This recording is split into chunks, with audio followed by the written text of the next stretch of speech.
the MS Michigan Man 64 podcast. My name is Brian Wallace, and I am the MS Michigan Man 64. The MS Michigan Man 64 podcast is about chronic disease awareness. I have had multiple sclerosis for the last 27 years.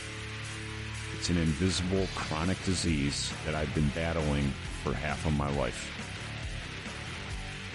I want to share with you what it is like living with the chronic disease from my experiences and the experiences of other chronic disease warriors. We can fight to have a voice to those that want to listen. Together, we can motivate and educate.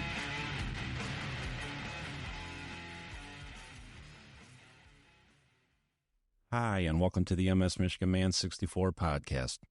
Today, I am sitting down with another MSer from the state of California. I met Traci a few weeks ago on social media. She messaged me, and she wanted to come on the podcast to share her journey with her MS diagnosis in 2020.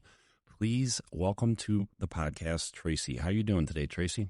I'm doing fantastic, Brian. How are you doing? I am doing pretty dang good myself. So, Traci, you got diagnosed just a few years back, and I know that you were already pretty established in your career, and it's just really interesting, your story, and I am really interested as to what kind of symptoms you were experiencing that led up to your diagnosis, and if you were actually, I know a lot of people that I record with, they say that they put the dots together and they actually figured out that they had symptoms prior to their diagnosis, but I want to hear your journey on your diagnosis. Yeah, I got diagnosed. This was an overnight thing for me. And when I mean overnight, I mean literally overnight. I was in my career, as you stated. I ran a huge sales organization.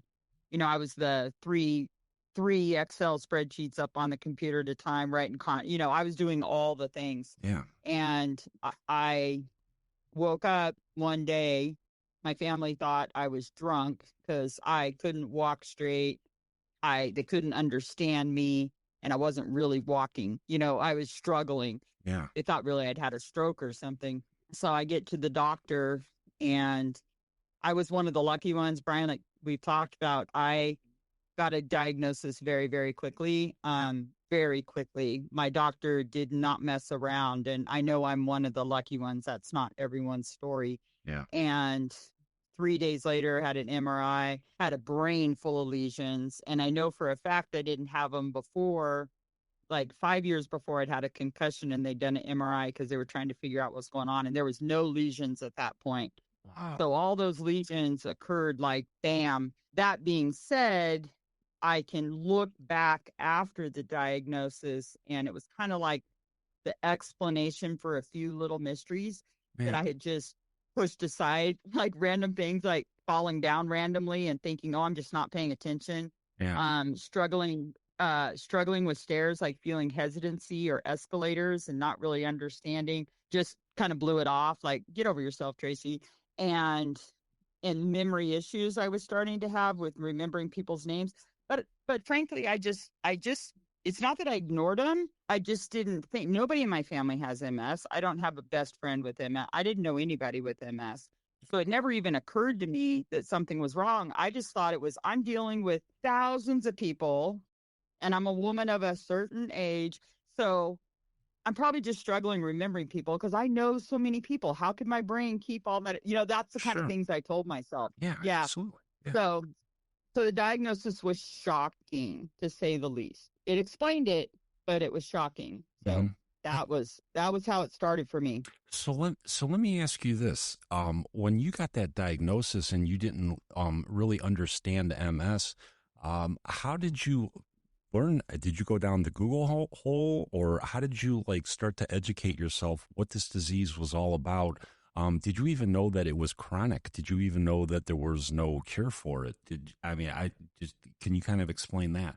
I think superficially I did. I hate to say it, but even though I've been exposed to loved ones with other chronic diseases, because I didn't have any person in my I knew people with lupus and people with, diabetes and different things. Mm-hmm.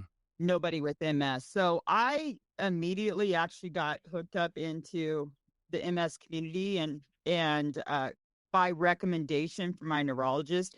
Again, I was really blessed. I was immediately sent to a neurologist who specialized in multiple sclerosis at UCSF San Francisco. Mm-hmm. And they were really, I will say, and not all doctors are this way, and I totally understand this. I was really blessed in my doctors and my healthcare team in that they got me hooked up into resources really quickly. Mm-hmm. And I'm by nature a very curious person and a proactive person, and it was shocking. So you can imagine, yeah, I was on the Google, I was looking at everybody's story that ever had it. I'm getting into the Facebook groups. I mean, immediately. I'm in all the things.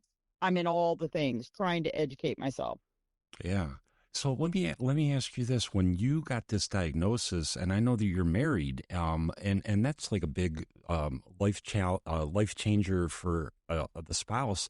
How did your spouse comprehend the MS diagnosis? Did he have any knowledge of it? No, we literally had no knowledge. But his his 100%, again, I know this is not everyone's story. We've embraced other challenges, mostly his health challenges before, and we deal things like this. We're a team. um he wanted to know everything he could know. He went to my appointments. He was my greatest advocate. He We made decisions together, even though it was my ultimate decision. Hmm. We treated this like, because this is how him and I operate as a couple, because after his disability hit, after his valley fever and he couldn't work, but the gender dynamic, we went through all of that already. We'd done all that work, and Yeah. he's just my biggest champion. So of course he wanted to know all the things. And but yeah, we went in this blind. I mean, blind. But it's We so had to educate ourselves. Yeah, and but it's so important that he jumped on board with you, and because, like you said, I know that there's a lot of people. It's a life change, just not for the person that's just the person with the chronic disease getting the diagnosis of multiple sclerosis, but for the spouse. And that's just awesome that he jumped on board with you and he learned as much as he could. And he's been there like as your rock, like you said. I mean, and that's just an awesome story. And I think that's just so important to emphasize just how important our spouses are or our significant others are in dealing with a chronic disease. Because I know the mental health part of this disease for me has been the biggest battle, and just having those support systems there in place is really, really important. Yeah, and I think it is so important. And I mean, I think because so when he was diagnosed and he could no longer work and could no longer help provide for the lifestyle we were striving for, and we're not in our 20s, thank goodness, but also, we weren't at the end of our careers, but all of a sudden our careers were ended, and Right. so that had already happened for him. And again, with the chronic disease, with the autoimmune, so even though totally different things, there's similarity. The brain fog, he had gone through that mental gymnastics and the depression and all the things associated with when you can't put two words together and your brain isn't working. He had been through that himself. He'd been through all of that Got it. in that journey. And and so where I was able to be there for him, and the financial stuff fell on me, Hmm. because it took 3 years for his disability to get approved anyway. um yeah, it was crazy. That's another story. Okay. Exactly, right. So teamwork has always been our thing. This was a different type of teamwork and support, but I think that foundation was laid. But to your point, it's so vitally important. And I just think I had that extra layer of blessing that even though it was horrible that he had gone through his stuff, I think his hard to understand what we're going through. Yeah. If you don't have MS, you don't understand, right? Right. But even though we have different things, he understood that the mental side, he understood the frustration side of not being able to do things. He understood that on a very, very granular personal level. Hmm. And he had kind of been through it and was feeling a little better. So, and quite honestly, I think he jumped at the opportunity to be that support for me That's because he had been, you know what I mean? Because yeah, he had felt reliant upon me. I think that like, I mean, that's a direction I didn't know we were going to go, but I think he jumped as a man and a husband and a loved one. hmm, I think he jumped on it, you yeah. know, and but it's been amazing. That's just so awesome. That's so awesome to hear that you had that support system. Because like we were talking about earlier, I know before we started recording that we hear so many stories of spouses or significant others that they see that diagnosis and that it scares them and they just bail on it. And it's important to have and there's people out there that get it. And you found yours and he stuck with you through everything, and I even tell people I went through a divorce early in my diagnosis, 15 years into it, and I didn't think I was going to ever find anybody that understood me again, and I found my wife, and they're out there. It, Oh yeah. I wish that people understood more like your husband and my wife and other people's warriors spouses that I've talked to that get it. But that's definitely a frustration, and that's a stress that we have when we're diagnosed with a chronic disease. Is our spouse going to still be there for us? Oh yeah. I mean, that is one. I mean, I never doubted it, but I think that's. Oh, I just wish for everyone, and I want everyone to know hope that there are not everybody's the jackass you may have ran across Right, right, or was currently in your life. yeah, Like, don't give up on people because I think isolation is the worst thing we can be doing for ourselves. And there are fantastic, fantastic people out there absolutely. There are. that be open. I met you. You're a fantastic person. I met, Aw. it's sad that we have to meet other people that get us, get the chronic disease part. But it's like the people, everybody that have met with this podcast, they are all amazing people. And I think that that's what we all want other people to understand is that we're the same person that we were before diagnosis. We're still amazing people. Treat us that way. Treat us like we're still amazing. Oh, I agree. I do. And, I remember it's a totally different thing, but I remember my nephew like was diagnosed with juvenile diabetes and I remember the struggles like where all of a sudden like kids would treat him like he had some disease like all of a sudden and even he had a great doctor too that said you are not diabetes, you are a person with it, right? But I think Yeah, sometimes the world treats us, yeah, I go out and I buy all the shirts. I'm wearing my MS Warrior. I'm embracing MS month. I am just doing all the things. And because for me, that was the only way I could cope is like, I've got to meet this head on. Like, this isn't going to take me down. I'm going to do all the things. I'm going to shout from the rooftops. yeah, I'm not going to be quiet. And, but in that, I did feel I mean, I took it back, but I did feel for a while where it became my identity because everything else had been stripped away. In my mind, everything else that had been my identity was stripped away when I got that MS diagnosis and my life so radically changed. And so, it's a journey. And I just think as long as you're open to the journey and open to the possibilities yeah. and open and also for people to be honest about the struggles, you Exactly. know? Yeah, exactly. I know, and If that I'd had one more person tell me, I have a friend who's been has had MS and they're just living a great life in their career and mhm, they retired at like 70 years old. And it's like, well, that's great. yeah, You didn't get the memo that we're all snowflakes and yeah, everybody's journey is different, yep, you yep, know? yep. We might all look like we're healthy, but yeah, inside it is completely different. I know that with my MS, my vision is affected a lot, and Hmm. you can't see how I'm seeing when in my vision, but if I tell somebody that I can't see something, that they kind of look at me like, why can't you see that? well, yeah, I got MS and it affects my optic nerve. You know, they don't understand the struggles that we have on a daily that Right. they just they don't see it. Mm-mm. Yeah. No, and I think that's true with a lot of chronic diseases. I feel like they're a lot of a lot of Invisible. it's invisible Yeah. to the average person, and not everybody's like me, or it sounds like you. Or Yeah. I just don't care. I'm not one of those people that, I'm not like feel sorry for me because I have MS, but I'm also not. I don't care if people know. I'm not. You know how some people they don't want anybody knowing their business. Like I Well, don't, they don't have that comfort level.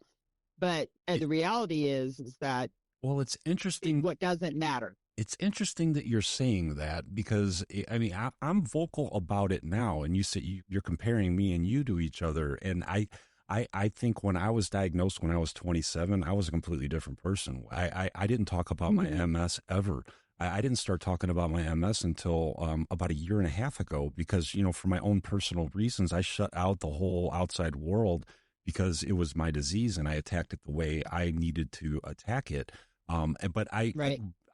I fast forward to today, and I wish I would have been more open earlier in my disease, just talking about it, because I don't think I let people know and understand a lot of what was going on around me because I didn't want them to see me as weak. And I think that that's the reason Right. I didn't want to talk about it. And I think that that was wrong. And I wish I could change it, but I can't. But that's why I'm doing this now, this podcast thing now, is because I have nothing to hide. This disease sucks. But Yep. you don't have to like die and just sit there and feel sorry for yourself. You could still live a great life. And you got to attack it and you got to figure out your way of attacking it. I attacked it in the weight room. And I talk about that a lot on my podcast with people that was my personal way of dealing with getting MS at 27 years old.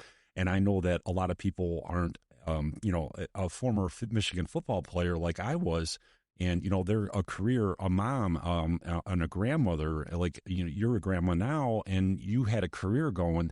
And when you got that diagnosis, you had to attack this disease completely different than the way I did at 27. And I want to talk about the way you just said, you know what, screw you, MS. We're going to do this my way. Yeah. And and it didn't happen overnight. I mean, the outwardly, like, I've got this, I've got the shirts, I became the warrior, Mm-hmm. that positive side of me, that's how the positive side of me came out. But on the inside, I was scared. Mm-hmm. I'm just being honest with you, Yeah. like, just coming to the realization that I was scared or that I was depressed. I took depression medication for the and anxiety medication for the first time in my entire life, and that was kind of at the beginning. And so that radical change. But I think what was important is that I didn't stay there. I My way of attacking it, which I never really thought about that until you just said, but, we talked about how your weight room, you were comfortable and all that stuff. Mm-hmm. The time in my life that I was diagnosed, I've always been a lifelong learner, and I missed the intellectual stimulation that came from my work environment.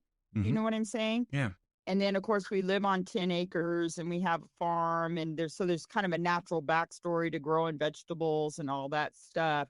Mm-hmm. But I think it was that intellectual curiosity that really led me down the path, and where I've eventually arrived at is that I wanted to learn everything. So therefore I was open to hearing anything. Mm-hmm. And I Absolutely. trust it, even though I felt my brain was broken. It's interesting. I say my brain was broken because I couldn't remember things and I couldn't put sentences together like I can now. And that was true for years.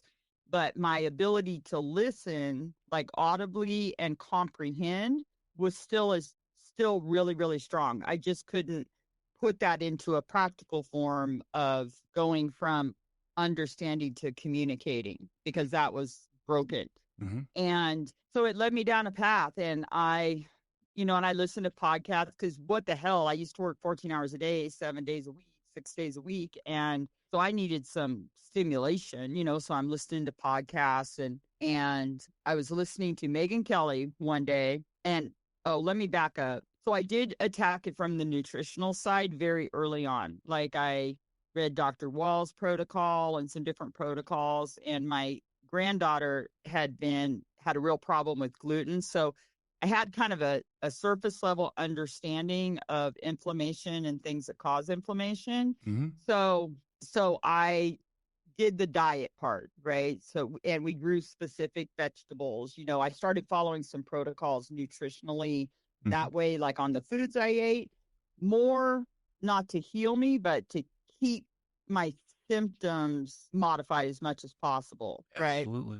Because I definitely noticed, like, if I ate like pasta, and I didn't eat a lot of that stuff anyway, but when I did like pasta or sugar or, those things, Mm-hmm.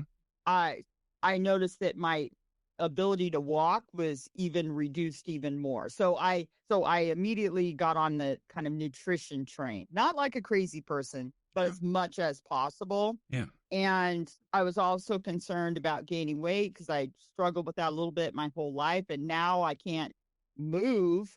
So I was really worried about that. And Right. so I kind of did the nutrition thing first, and that's where my education started. So then I'm listening to a Megyn Kelly podcast, and she had on some dude who was talking about toxins and everything and how your skin absorbs everything. Mm-hmm.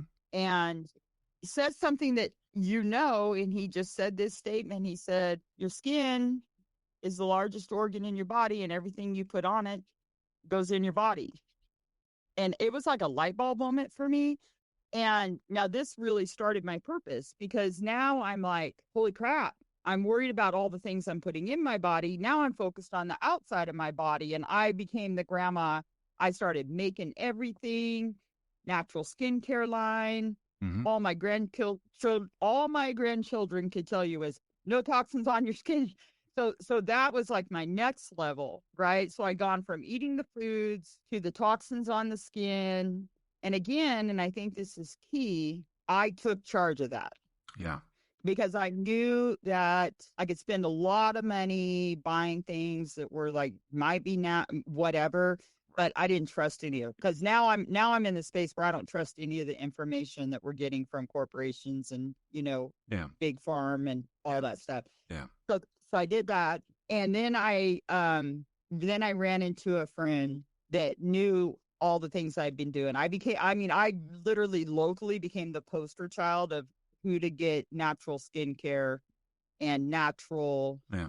things to fight mosquitoes and stuff. I became that girl Mm-hmm. locally. So everyone knew I was on that train. Yeah.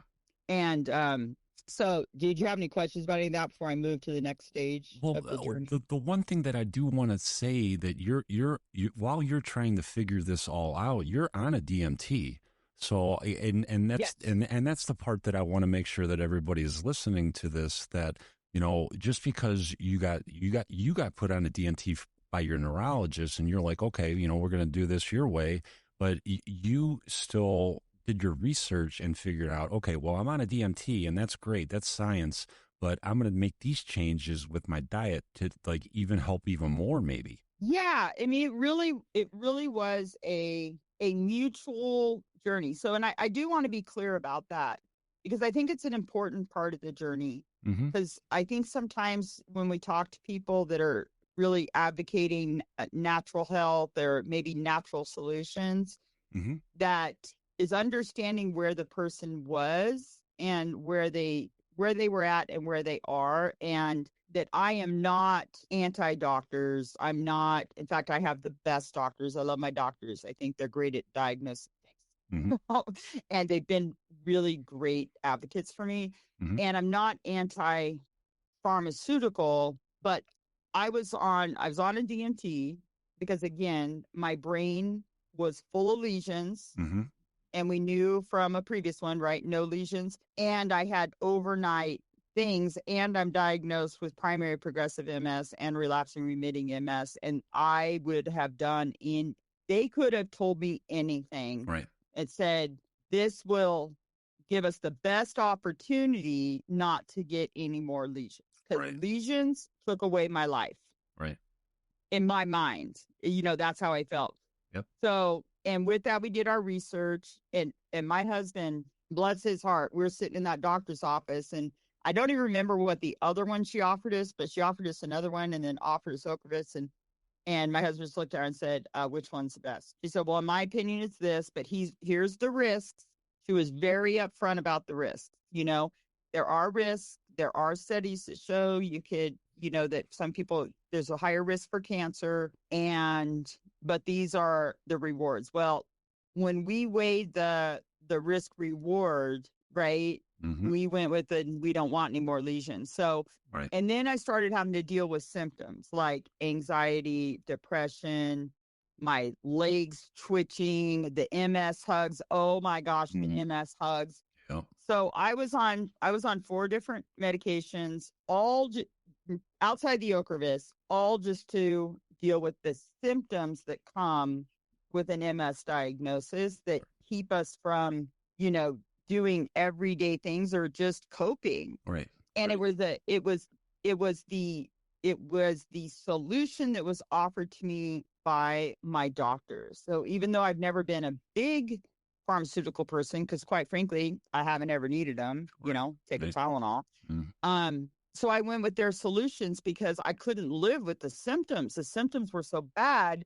Right. And in my mind, I was doing everything I could do to mitigate the symptoms, and yet I'm still having the symptoms. Right. Right. Yeah. So that's a little more background. Right. Yeah, but Yeah. like my So point being is that you figured out, okay, well, I'm going to do it the doctor's way because I'm going to listen to the doctor. I'm going to be compliant, but I'm also going to attack it my way too. We'll do it your way, but I'm going to do my research and find out what changes yes, can I do. What kind of changes can I do to my lifestyle to make me even feel even better for a longer period of time? yes, yes, absolutely. Can you hear me? Okay. Yeah, I can hear you. Oh, okay. Sorry. Oh, you're Um, yes. So that's what I was doing. Then I get in my skincare. By the time I started the new supplement I'm taking, I was off all my medications for my everyday symptoms that I was taking a pharmaceutical for. So that's when I really started attacking it my way. I made a magnesium salve that helped me with, my digestional tract, and also helped me with my like my twitchy legs. And I'm just going to put this out there for your audience. This is not a me thing. Look it up. Most of us are deficient in magnesium, and it affects Mm. so many things. Yep. But in fairness to my doctor, before she put me on a medication for sleep and the other issues, she told me to try magnesium. I went to the health food store, spent a bunch of money on magnesium, took the magnesium, nothing helped. So that's why I went on these other pharmaceuticals. Then fast forward and I get into the natural skincare. Now I start learning about absorption and how important that is. Yeah. And when I used an absorbable magnesium that I'd made myself, or you could get it from your local, person, or just do your research, Hmm. I was able to get off of 4 medications just by these simple changes in my approach to my health.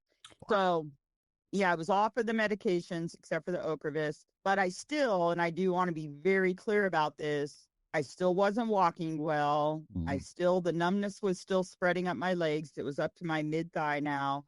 I still couldn't use my hands very good. I still couldn't work on a computer. I still couldn't form 3 sentences without sounding like I was drunk. Yeah. I still was experiencing extreme fatigue on a random basis. That I wish that fatigue would come with a schedule, right? Yeah. Right. Yeah. Because Right. it hits you when you don't know it. And so I was still experiencing all the effects, and quite frankly, what I should expect with my diagnosis from my doctor. So even though I'd really helped with my symptoms and all of that and my MS hugs through my own natural different things, ways of doing things, Hmm.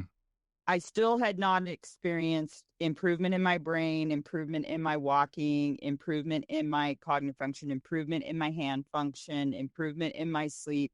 I hadn't improved any of that, and I was told I couldn't. Yeah. Yeah. And I think that Yeah. a lot of us are told that, hey, this is where it's going to be, and Mhm. we're trying to get you so that you don't get worse.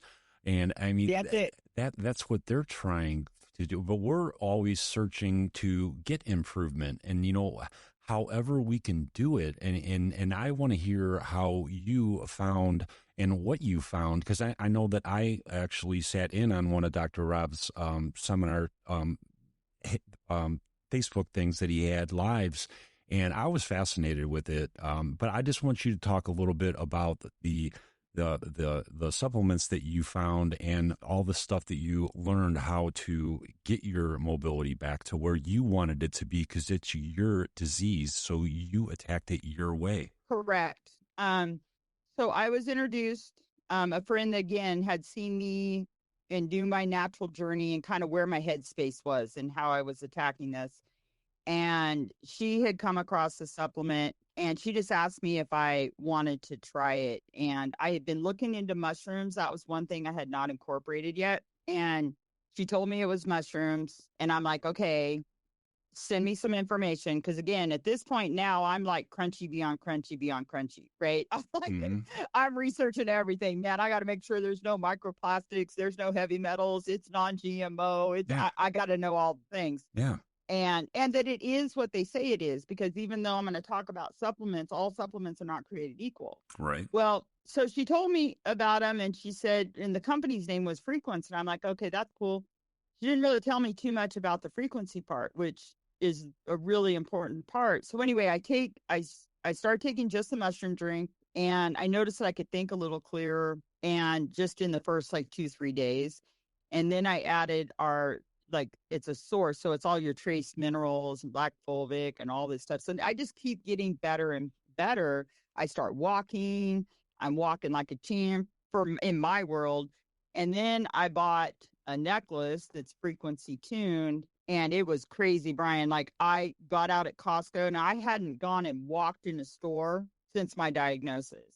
I was either on a scooter or not there. Yeah, And my husband looked at me and said, "You're walking pretty good. Do you feel like walking in? And have you been to a Costco? The parking yeah. lots are like a mile. Oh Yeah. yeah, yeah. So They're we're huge. way out the parking lot. And I just looked at him and said, I don't know why, but I feel good. Yeah, let's go for it.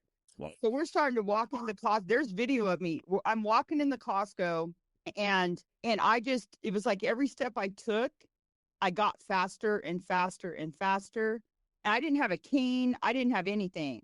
wow. I couldn't even walk before. I always had to have a cane or a rail or his shoulder or Yeah, something, yeah, just because of the balance and everything. So I'm walking and Costco, and I just kept going faster and faster. He laughs about it when he tells the story, because I literally was looking at people at out of my way. I don't where before I would pray for people when to just be going slow so I didn't feel like I was holding up the world. I'm walking, I'm just like zipping around people. I went all the way back to the back of the Costco, up and down the aisles. We get all our shopping. I'm walking the whole time, leaving him in the dust. And we get up to the line, those great Costco lines. mm, And I just looked at him and said, uh, I'll meet you at the car. I don't have time for this. And I just walked all the way back out to that car. And this was the funny thing. I get in the car and then I cried. Now, why did I cry? happy. Because You're happy. Oh my God. I was so happy, and I didn't even at that point in time, I just did not even understand what had happened. Yeah, I only know it had. And it's been 6 months now, and I've learned so much about how our bodies need the frequencies that we should be able to get from the earth, from the ground, from our food, yeah, the air we breathe, all the things. But, you know, 5G, and we're surrounded by I told you before, I love my technology. I mean, technology is allowing us to have this conversation. I love my podcast. I love researching. I love my cell phone. I love being able to FaceTime with my grandkids. I love what technology can bring to us. hmm, But I think what we're missing is that in that technology being brought to us, amongst other things, right? They brewed up our food. We're yeah, not getting the minerals we need anymore. There's a lot of negativity in the world, a lot of people going through all kinds of, different mental challenges, and all these things affect it. And our body needs to be operating, all of our organs, our whole body. It's all, this is science. They all need to be operating at a certain frequency. And we should be able to get, we were able to get all these things in the past, but now we have all these disruptors Yeah. that are keeping our body from being able to operate that way. And look, unless you're going to go live in a cave somewhere, I'm not doing that. Right. We've got to live in the environment we're living in. And all I know is this. I know a lot about the science now, but I'm not a science person. Mm-hmm. This is what I would say. What has happened with me, the numbness being gone out of all my limbs, all my hands, I can cook dinners, use knives, do all that, walk around, have this conversation, Mm-hmm. work on computers. My brain is back. Now I'm not like 100,000,000% like I was before, Right. but I've only been doing this for 6 months, and I just really feel that every month I'm doing it, and it's true, every month I'm doing it just gets better and better and better. It's awesome. And I still have days that I'm like, I'm a little tired, but I know for a fact that before that would have been real fatigue, not just because you feel so good. Now you're out doing a whole bunch of stuff. So Mm-hmm. you're tired, Yeah. know? And, yeah, I just know the results have been so amazing. And from everything I've learned, things are only going to get worse if people don't understand this component of, we need to refuel our battery. I Yeah. think the way I explained it to you, simple way to understand it. Look it up. If you believe our body is composed of energy, right? Mm-hmm. If you understand that it's basically water, minerals, and energy. Energy is, you could substitute, I'm not saying this scientifically, but if you think about it like energy and the frequencies, those are the same thing. Mm-hmm. And just as your cell phone needs to be at a certain, its battery Right. needs to be charged, Right. right? The battery needs to be charged. When that, I don't know, when do you get anxiety? I get anxiety about 20%, right? And it needs to go on a charger. But Right. you know dang well, if it gets to 20%, it's not doing so great. And if it gets to zero, or if it gets to 20%, you're shutting down things Right. so that it can live a little longer. And then it gets to zero, and you've got to recharge it. It's not going to work. Okay, our bodies, and with my understanding and everything I've learned, and I genuinely believe this, Brian, and I would just encourage people to look at it. Yeah. Our bodies are the same way. And so think about, if your body is getting depleted down to that 50% every day, Mm-hmm. and it's trying to operate. And the one thing I've learned, your body will keep going, but think about what's happening when we're depleted like that. Right. We get fatigued. And We run out of gas. Yeah. you run out of gas. Yeah. And then guess what happens? Yeah. Disease happens. Right. Or let's like, we talk to people on this podcast particularly about, people who are living with chronic diseases, but in my opinion, most people are walking around not feeling the way they should be feeling. I think I told you, like, one of the most impactful things I've ever heard is, just because it's common does not mean it's normal. But Right. we've accepted a new normal, whether we're MS patients or we're the average person, who's just tired all the time, and they're 25 years old and they can't figure out why they're tired all the time. Right. And, and it's like in the conversation that we had earlier, we're searching for anything to help us feel better. And if this is another tool, I'm all for it. And let's, like I told you, my whole purpose of this podcast is, there are so many people out there that are kicking MS's ass, and they're doing it their way. Yep. There's people that are kicking Yep. its ass. There are people that are kicking its ass on a DMT. And they're doing it, but some of them are doing it with a DMT and nutrition, and some people are doing it with no DMT and just nutrition, but they're doing it their way. They, everybody's disease is different. I did it my way for 27 years, but it's not going to be the same, the right path for somebody else. But if you can use bits and pieces out of everybody's path that might benefit you, I'm all for everybody talking about, the different things that work. That's why I got it. I was attracted to you because you talked about Dr. Rob, and I'm like, I'm interested. I'll listen. What's it going to cost me? It's going to cost me 45 minutes of my time to listen to this guy talk. Yeah. If I didn't agree with anything, I would have just said, okay, abort. I'm done with it. But he makes sense. The guy's a doctor. He's done his research. I like everything he says. If this is a tool that can help people, I'm all for it. Yeah, and I think I told you before, Brian, like I really appreciate your like openness because the reality is it I'd been 100% down the natural health path, before I was introduced to this. I didn't know squat. Right. I mean, I'd heard some stuff. They were talking about, your cell phone could cause cancer and, but everybody was like shutting that down and Right. whatever. Right. And so in my garden, somebody asked me if I knew about electroculture and so I made all the copper antennas, and put them in my garden so I was starting to hear things. And I think that's kind of how it works, right? Yeah. Yeah. You hear something, you go, oh, that's interesting, or I do anyway. Yeah. Or you hear something, you go, that's interesting. I'm going to do a little more study on that. Oh, that's interesting. I'm going to do a little more study on that, and so, but I wasn't one of these people that had like a biomat or were doing sound bowls or any of that stuff. I wasn't listening to frequency waves on podcast. I didn't know squat about frequency health and frequency, and part of that is, I don't know, I just hadn't heard it. And that's why I appreciate you so much because I just want people to hear it. Yeah.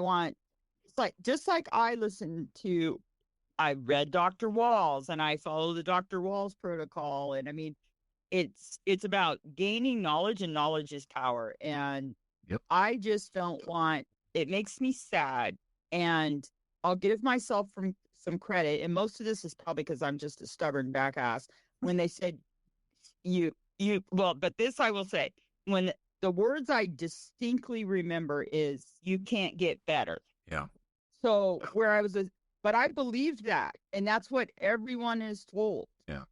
With primary progressive, at least. I don't know about all the different, MS. And all I heard was you can't get better. What I embraced was do everything we can to mitigate it getting worse, because your life changes overnight. You're like, I mean, I thought I'd be in a wheelchair in 5 years. Not that anybody told me that. Yeah. But I had just accepted that as my reality. You should see my badass scooter I have to cruise around the property. It's got 4 wheels and hydraulic things. So I was doing everything I could to live with what my reality and embracing my reality all at the same time. Right. But I think so many people, depending on their support system, depending on their personal beliefs, or maybe they've tried things before and they give up because they've tried 2 or 3 things and it didn't work, Mm-hmm. Those are the people I hope we reach, because I believe, whether it's how you attacked it, that you had another lady on the podcast, whatever it is you're doing, like, try something and don't give up. And, and I know it's a challenge. It can be a challenge because almost everything we do, even if you're going on a food protocol and you're just attacking it from a nutritional standpoint. Well, look at the price of groceries right now. Mm-hmm. Not everybody's blessed to have a farm where they can grow their own vegetables and fruits like I do. Right. So no matter what it is they're doing, it's an investment, and that's a struggle in and of itself. And that makes me sad. But at the same time, I don't think when you get a health diagnosis, Mm-hmm. and there's nothing more expensive than poor health. Absolutely. And not feeling good. And I'm by no means saying, well, everybody should be able to do all the things, because that is not everybody's financial reality or whatever. Mm-hmm. But just do what you can.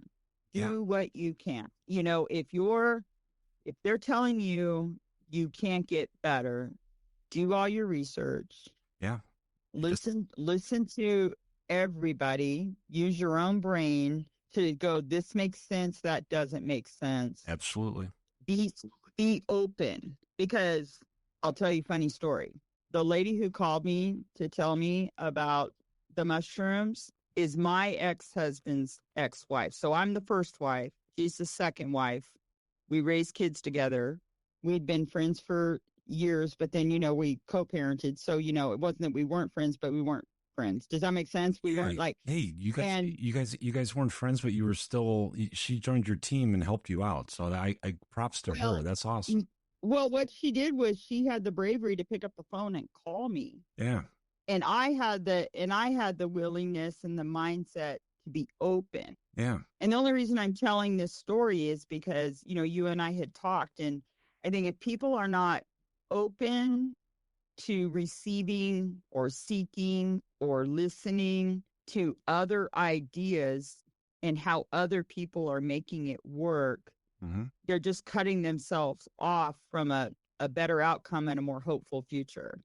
I agree. Even if it's just a mind shift change, even just a mind shift change, like, listen to people that talk about breathing and the power of positive thinking. Read a good book, for goodness sake. You know what I mean? Anything to help you in your mind. I Mental don't part. think many of us understand how much our mind and our thoughts and what we allow to come into our mind and our thoughts and how Mm-hmm. much that affects our health. I know I'm going down a rabbit hole, but my point is I just want to encourage everyone to be open to listening. And just because it's what you've heard from a doctor or your bestie friend or another MS patient, Yep. or your friend with MS or your own experience, never stop seeking new information and Absolutely. allow yourself to try. Absolutely, absolutely, Tracy. I agree with you 1000%. I really, really want to thank you for coming on the podcast and sharing your journey with me and sharing how you attack this disease, because there is no one way to attack this disease. We got to figure this out. And I mean, that's what MSers do. We figure shit out. I tell people that all the time. Now, Yep. it doesn't matter if you're brand new to this disease or you're 20 years into it or 27 or 40 or whatever. You're going to have to figure things out. It's not going to go perfect for you, and you're going to come up to roadblocks, and you got to figure out a way to get around them. And the best way to do that is to listen to other people's journeys and try to figure it out with them. We can all join up together to spread awareness on this disease and just help people understand it a little bit better. Yeah. Yeah. Yeah. It's a good community you're creating, Brian, and I really appreciate it because you're overcoming the roadblocks that we meet in being able to share information with other people in our community. And if we limit it to just our friend down the street or the person we meet at the grocery store or the one person we know on Facebook, Mm-hmm. we're never going to be able to spread the word of it doesn't have to be this way. Yeah, absolutely. And your reality may just quite suck. I would say mine sucked. And I'm still not totally in love with it, Yeah. you know, But but you're not quitting the fight. I didn't accept it. Yeah. Right. I didn't accept it. And I'm old enough that it could have very easily went the other way. Yeah. You know, Yeah, absolutely. I could have just rolled over and said, I'm just going to give myself grace and Yep. chill on Netflix and drink wine Yep. and said, Absolutely. screw it. Tracy, I want to thank you so much for coming on and sharing your journey with me. If you want to check out Dr. Rob, I will put it in the description down below. You can click the links on all his information. Do your own research. And like Tracy and I said, there is no one way to attack this disease. Figure it out. We figure this shit out. MSers always do. If you want to follow me on Instagram, you can find me MS Michigan Man 64, TikTok MS Michigan Man 64, and I'm on Facebook, Brian Wallace out of Brunswick, Ohio. Until the next episode, you all have a good day. MS Michigan Man 64, I am out.